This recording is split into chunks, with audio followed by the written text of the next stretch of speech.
माणसाने माणसाशी माणसा सम वागणे.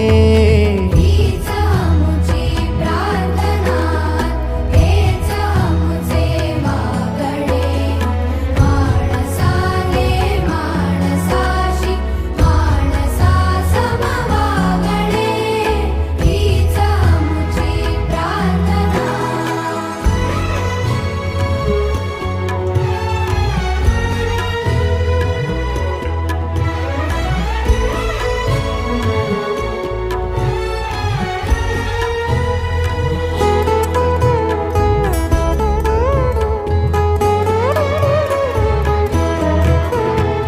धर्म जाती प्रांत भाषा द्वेष सारे संपू